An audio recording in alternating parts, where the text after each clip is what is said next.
ya, kita mau dengar ceritanya. Gimana tuh kamu ketika lagi main surfing nih? Enggak sih, sebenarnya udah beres main surfing. Udah beres? Itu lagi di perjalanan mau pulang dari Pulau Nusa Kembangan, mau pulang ke Pangandaran. Terus kan di situ di tengah-tengah perjalanan, di tengah laut. Itu naik apa? Kamu naik kapal? Naik boat. Naik boat. Kayak kapal nelayan gitu sih. Kapal nelayan, ya. Terus? Itu emang udah punya pribadi sendiri, punya ayah seperti itu. Nah pas di perjalanan mau menuju pulang, tiba-tiba di tengah laut tuh mulai bergoyang. Nah kalau kita, itu kan biasanya bisa dibilang dengan gelombang kan. Biasanya kalau gelombangnya lagi besar, berarti ada ombak bagus. Jadi kita mikir, wah bakal ada ombak bagus nih. Jadi sebelum pulang kita main dulu yuk gitu.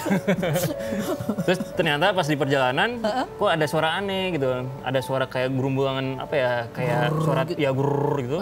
Kenceng, lumayan kenceng. Pas dilihat dari ujung kanan, itu ada ombak pecah.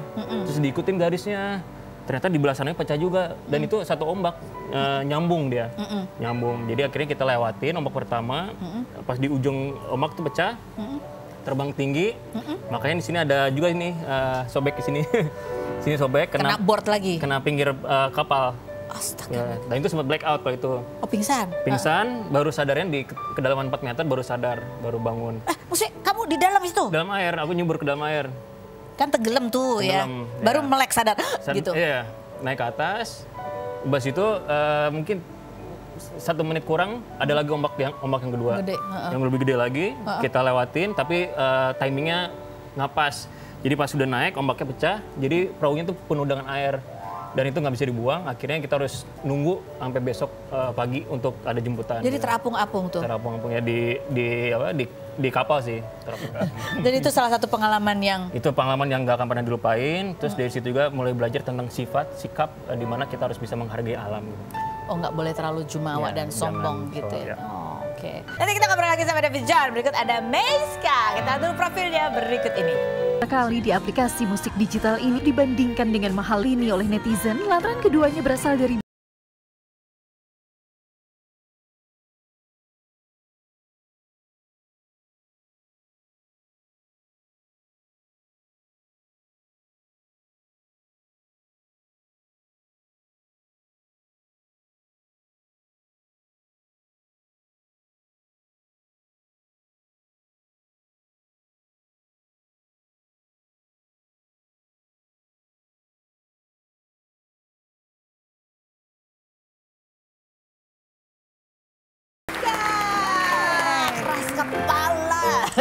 Halo kabar? Silakan duduk Meiska.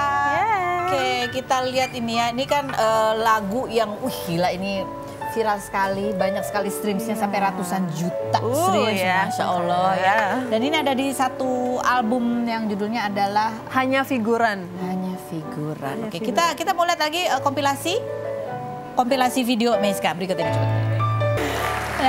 Ini ada lagu-lagu kamu tuh banyak sekali yang streams dan ini dalam satu album yang judulnya adalah Hanya Figuran. Hanya Figuran. Kenapa sih judulnya Hanya Figuran? Apa maknanya gitu?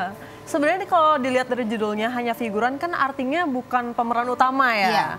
Nah ini tuh maksudnya di hubungan percintaan. Jadi tuh ada kan di saat-saat kita tuh jadi second choice. Ya kan, jadi misalnya deket sama orang, tapi tuh deket doang, kita bukan tujuan utamanya. Nah lagu-lagu aku di album itu kebanyakan tentang itu. Astaga, jadi judulnya lagunya sedih banget sih. Kebanyakan lagu sedih lagu aku, Kak. Kamu pernah juga mengalami hal seperti itu? Pernah. Pernah atau sering? Lumayan sering ya, dulu. Oh, jadi ini dalam kaitannya dengan hubungan ya? Iya. Kalau dalam profesionalis, dalam profesi pernah nggak kamu mengalami jadi second choice? Pernah sih ya, apalagi kan aku lumayan sering ikut kompetisi gitu-gitu. Terus kalau nyanyi di dunia entertain juga nggak selalu kita pemeran utamanya kan, kayak gitu-gitu. Terus kalah di lomba, itu kan berasa banget ya nyeseknya. Jadi second choice berasa banget lah, pernah. Ada lagu-lagu di sini yang menggambarkan juga perasaanmu ketika di dalam profesi pun merasa jadi second choice. Apa ya, ada sih lagu aku judulnya Tak Berbentuk Lagi. Judulnya tuh ya rasanya kayak remuk gitu. Itu hatinya ya babak belur gitu ya? Hatinya babak belur. Oke.